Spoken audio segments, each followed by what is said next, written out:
at the library, I found this book on pro-slavery philosophers' arguments. And it wasn't like analysis of them, it was just their arguments straight. And I was thinking, okay, great, some solid ground, because if anything can be said to be hate-based, it's got to be chattel slavery, 1830s United States. And I found, interestingly enough, that they did not enslave the Africans because they hated them. They enslaved them because the Bible said it was okay. Because there's 5 reasons, one of which I never can remember. But anyway, one of the reasons was that the Bible said it's okay because, Noah had slaves, Abraham had slaves, Peter and Paul wrote about how important it is for slaves to be submissive, but didn't say anything about how slaveholders should be. Jesus never said anything wrong about slavery. So, if it's good enough for them, who am I to complain? I get it. I understand, because I've been thinking about hate, like as bald fists and red faces and sort of buffoons with white robes and stuff. But it suddenly hit me that any hatred felt long enough no longer feels like hatred. It feels like economics. It feels like religion. It feels like science. It feels like the erotic. It feels like the way things are.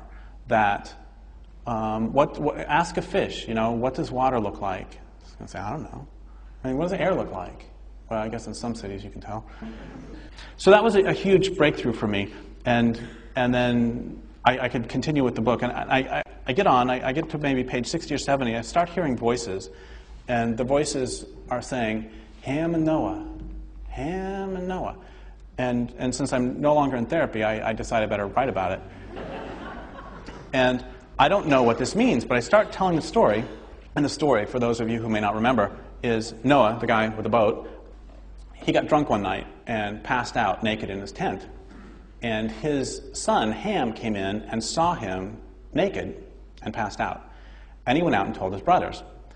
His brothers came in, and they walked backward to not see their father's nakedness. And they covered him with a garment perfectly, which suggests to me they'd done this before.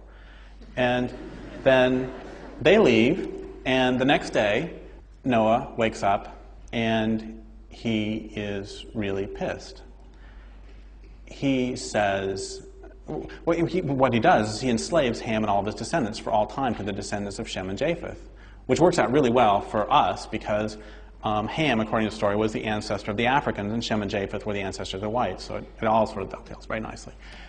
And I remember reading this when I was a kid, and I was thinking, I don't understand what he did was so wrong. I don't get it. And let's say he did make his father upset. Why didn't his father just ground him for a couple weeks? And then I realized in writing it up that what Ham had done is violate the most fundamental rule of any oppressive system, which is that he saw the patriarch, he saw those in power as they are, that is naked, and vulnerable, that is passed out.